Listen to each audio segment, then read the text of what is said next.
Este supuesto apóstol del Señor, autonombrado ángel del Apocalipsis, fue el culpable de abusar de cientos, tal vez miles de mujeres y niñas. Jamás imaginé que en el lugar en donde yo me sentía más segura era en donde nos iban a pasar las cosas más aterradoras. Estas fueron las palabras de una mujer víctima de abuso al referirse a una famosa iglesia pentecostal que, según su sitio web, presumen tener 5 millones de miembros bautizados y 15,000 templos en 60 países. Así es, gente, no estamos hablando de cualquier organización religiosa. Algunos consideran a esta iglesia el fenómeno religioso más importante de los últimos 50 años. Sin embargo, detrás de sus puertas sagradas y sermones inspiradores, hay secretos y escándalos que han sacudido su fundación. Tanto así que en los últimos años su fama se ha debido más a los crímenes de sus líderes y a sus prácticas sectarias que a sus sermones y obras de caridad a la comunidad. Y es que, amigos, mientras el apóstol del Señor predicaba un mensaje celestial en sus sermones, lo que les hacía vivir a muchos de sus fieles era el mismo infierno. Se trata del caso de la iglesia La Luz del Mundo, aunque para muchos, más que luz, lo único que esta iglesia ha traído a sus vidas han sido oscuridad y tinieblas. Pero ¿cómo es que las atrocidades de este hombre llegaron tan lejos y qué fue lo que sucedió después? Aquí te cuento la historia. Todo comenzó un 6 de abril de 1926 en Guadalajara, Jalisco, México. Eusebio Joaquín González proclamó haber recibido una revelación divina. Dijo que Dios le había cambiado el nombre a Aarón y que además le pidió restaurar la iglesia primitiva fundada por Jesucristo. Eusebio se autoproclamó apóstol de Dios e inició la iglesia del Dios vivo, columna y apoyo de la verdad, la luz del mundo, o simplemente la luz del mundo. La figura del apóstol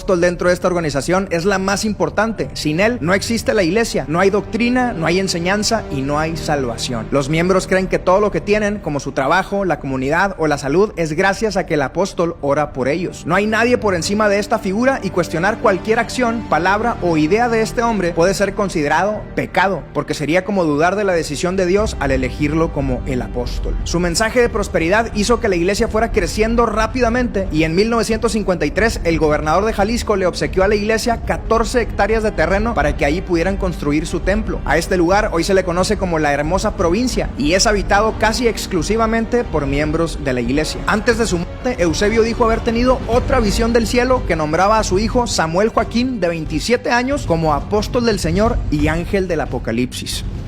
Bueno, Eusebio murió a los 66 años y dejó a cargo de alrededor de 100 templos y 15,000 miembros a su hijo. El liderazgo de Samuel se centró en el crecimiento internacional de la iglesia, la cual se expandió a 50 países y en la construcción de un templo nuevo dentro de la Hermosa Provincia. El edificio tardó 8 años en ser construido y se financió con ofrendas y mano de obra de los miembros. Y ojo, cuando digo ofrendas no me refiero al diezmo, porque los diezmos que da la gente en la luz del mundo son íntegros para el apóstol. Para todo lo demás pedían aportaciones especiales. A diferencia de su padre, Samuel, o el ángel del Apocalipsis, sí estuvo involucrado en escándalos durante su vida. Se decía que manipulaban y controlaban a la iglesia con métodos sectarios, pues se predicaba que todo el que no fuera parte de la luz del mundo estaba destinado a condenarse eternamente. Además, Samuel Joaquín llevaba una vida bastante extravagante, llena de gastos exagerados e innecesarios, como cuando compró un zoológico de animales exóticos en Texas. Aunque bueno, ¿quiénes somos nosotros para juzgar? Nadie sabe si en realidad este ángel apocalíptico recibió alguna revelación en donde se le animaba a construir un arca. Pero en fin, al parecer era tanta la opulencia que muchos les apodaban la familia real y a sus hijos les llamaban príncipes. Y gente, esto es solo la punta del iceberg. Lo que sucedía a puertas cerradas era mucho más escalofriante y perverso. Samuel formó un grupo íntimo llamado los incondicionales. Estas eran personas dispuestas a lo que sea por él. Se enfocaba más en los jóvenes y los hacía firmar una carta que le daba el poder de controlar absolutamente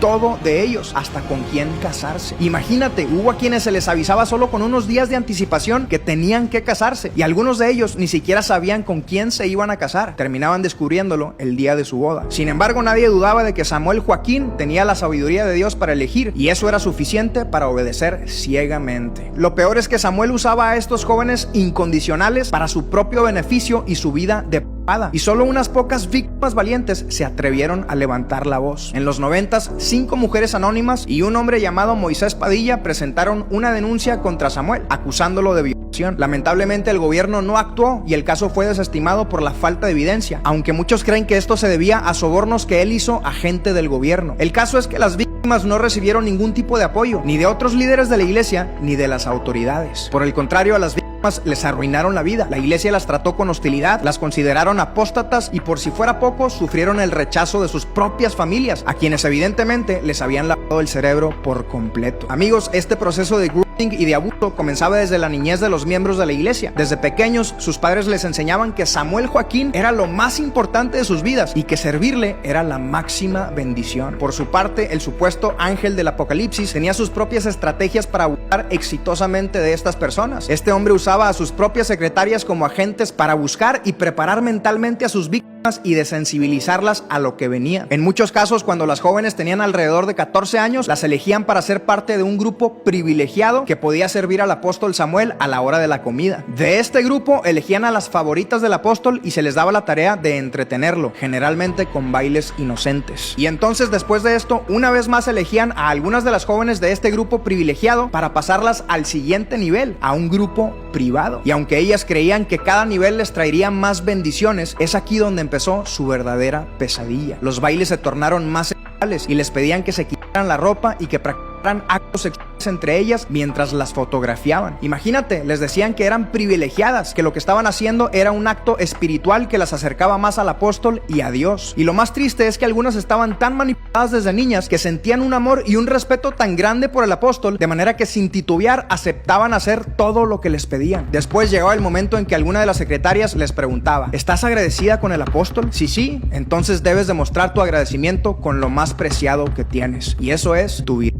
Después de que este hombre enfermo abusara de ellas, la secretaria tomaba un pañuelo para recoger la sangre y mostrársela a Samuel como señal de que las jóvenes eran vírgenes. Y es así como el apóstol Samuel Joaquín convertía a sus jóvenes víctimas en concubinas para usarlas cada vez que se le antojara. E incluso si estas jóvenes se llegaban a casar, él las seguía llamando para que les sirvieran. Este monstruo no tenía límites. Este viejo asqueroso y sus ayudantes les hacían creer a sus víctimas que el ser sus esclavas sexuales iba a ser la bendición más grande que podían recibir en su vida. Sin embargo, obviamente esto terminó siendo una maldición que las dejaría marcadas para siempre. En el 2014, a la edad de 77 años, Samuel Joaquín falleció de cáncer. La gente estaba triste y en pánico. La persona que les podía dar salvación ya no estaba. Pero su esperanza no moriría por mucho tiempo. Tan solo unos días después, el 14 de diciembre del 2014, a través de otra revelación de parte de Dios, anunciaron al siguiente apóstol del Señor y nuevo ángel del Apocalipsis, uno de los hijos menores de Samuel, Naasón Joaquín. Sigo sin entender la obsesión de estos tiranos por ser llamados ángeles del Apocalipsis. Tal vez era su manera de tener un título que sonara poderoso y temible ante los religiosos. En fin, antes de ser apóstol, Naasón ya tenía una reputación bastante manchada. Era un secreto a voces que Naasón tenía amantes de planta desde su adolescencia. Incluso su padre lo sabía y aún así lo preparó para ser su sucesor. Aunque eso tampoco debería ser sorpresa para nadie, porque los dos eran iguales. Naasón usaba los mismos métodos que Samuel, su padre, pero dicen que él era mucho más agresivo y déspota. Incluso hay víctimas que dicen que su sentimiento hacia Samuel era de amor, pero con Naasón solo sentían miedo. Reclutaba a mujeres de la misma manera que su padre y las iba preparando para poder entregarle lo más valioso que tenían al apóstol. Este hombre tenía jóvenes asignadas para que los satisfacieran sexualmente todo el día. Dicen que una de sus reglas espirituales era despertar y dormir con un acto sexual, y esto con diferentes víctimas en cada ocasión, claro. Entre más íntimo era el círculo, más depravado. Se practicaban cosas como el BDSM, orgías, incesto y la zoofilia. Este desgraciado tenía grupos en todas las ciudades a donde iba. Una mujer cuenta que eran 5 o 6 grupos por ciudad y que cada grupo era de 8 a 10 jóvenes. Y es que, gente, recordemos que estamos hablando de una iglesia que tiene ubicaciones en 60 países. Imagínate de cuántas personas abusó este enfermo, cuántas vidas dejó completamente deshechas a cambio de una supuesta gran bendición terrenal y la salvación eterna. Desgraciadamente, sus seguidores estaban tan manipulados y lavados del cerebro por la religión que les vendieron desde niños que la iglesia seguía admirando a este depravado. Lamentablemente no podían ver más allá de las vendas que les pusieron en los ojos y a las que ellos mismos estaban aferrados, porque si bien muchos no tenían ni idea de lo que estaba pasando, muchos otros, a causa de su fanatismo ideológico, fueron facilitadores del abuso. Y es que quienes eran conscientes de las atrocidades de la luz del mundo y su líder seguían alabando a su ángel del Apocalipsis, tanto que hasta le consiguieron el Palacio de Bellas Artes en la Ciudad de México para recibir un homenaje. Imagínate. No era sorpresa entonces que este hombre se sintiera intocable. Sin embargo, la esperanza que se había perdido en las víctimas que permanecieron en silencio, de pronto resurgió en un momento inesperado. Por fin algo comenzó a cambiar. Una voz se alzó contra él, la primera chispa de resistencia que marcó el inicio del camino hacia la justicia. A través de Reddit, Xóchitl Martín, hoy una de las principales voceras en contra de Naasón, rompió el silencio y contó su historia de abuso. Xóchitl tenía solo 9 años cuando fue forzada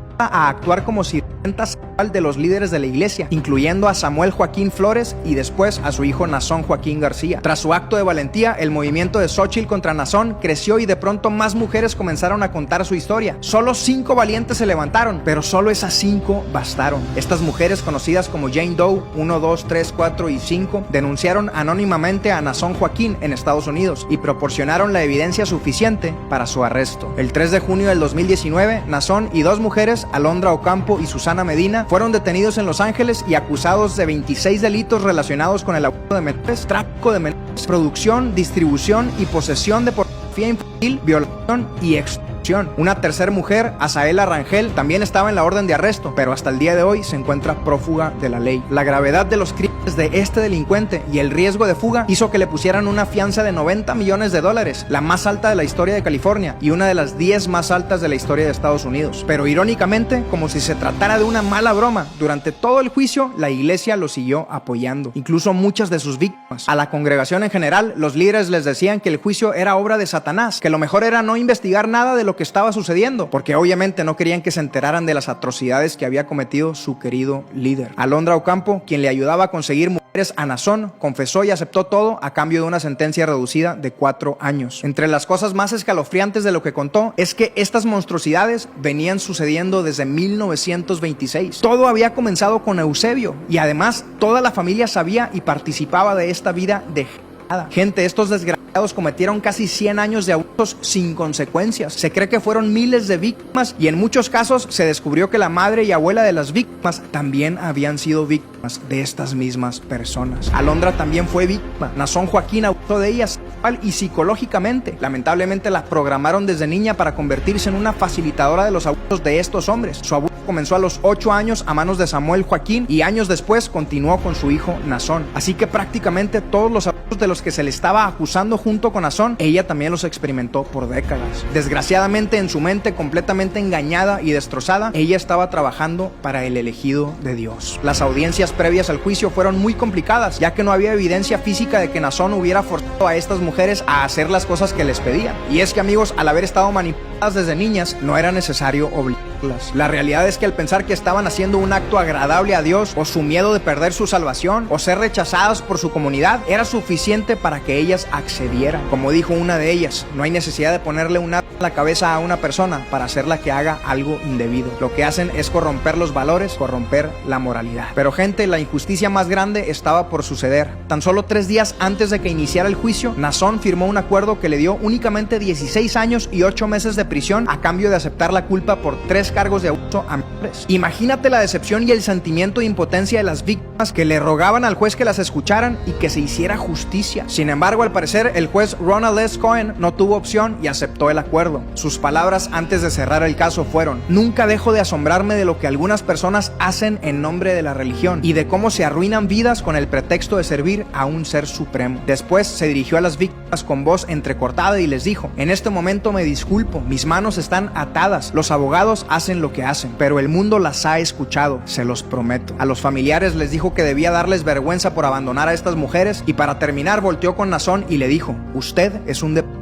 sexual. Originalmente eran 26 cargos en su contra y una fianza de 90 millones. Este caso se trataba de algo sumamente serio, pero al final todo se redujo a una ridícula sentencia de 16 años. Y aún más frustrante fue saber que solo unas semanas después le redujeron la sentencia a 11 años y 8 meses por buena conducta. Hazme el favor, gente, tan solo hagamos la comparación con el caso de Keith Raniere, el líder de la secta NXIVM. A él le dieron 120 años por los delitos de pornografía infantil y trabajo forzado. O a Harvey Weinstein, un magnate cinematográfico, que le dieron 38 años por 3 cargos de violación. Pero a esta basura apocalíptica solo le dieron 11 años, porque supuestamente el ángel se portó muy bien en la cárcel. Sorprendentemente, a pesar de todos sus delitos y la propagación masiva de su caso, el día de hoy Nazón sigue liderando a la iglesia a través de llamadas y cartas. Sus miembros continúan defendiéndolo y considerándolo una persona íntegra. Afirman que la iglesia sigue firme y que esperan que pronto el apóstol del Señor sea liberado. En México también hay demandas civiles y penales en contra de Nazón, y las víctimas están pidiendo que otras personas también se atrevan a denunciarlo para que no salga de la cárcel, pues espera que él sea liberado en marzo del 2031. Ojalá el sistema no vuelva a fallarle a las víctimas y se pueda hacer justicia para todas ellas. Amigos, este caso es un gran recordatorio de la importancia de proteger a nuestros niños y de no dejarnos llevar por cualquier figura de autoridad. Los hijos siempre deberían ser nuestra prioridad número uno. No podemos dejar que alguien más haga lo que quiera con ellos, ni siquiera a cambio de bendiciones. Algo que me gustaría dejar en claro es que esto en ninguna manera pretende ser una crítica en contra de la iglesia. Creo que las iglesias son lugares importantes, de los pocos espacios en donde se sigue hablando de valores inmutables y principios atemporales que nos hacen aprender y crecer como personas de bien. Sin embargo, la confianza depositada en figuras de autoridad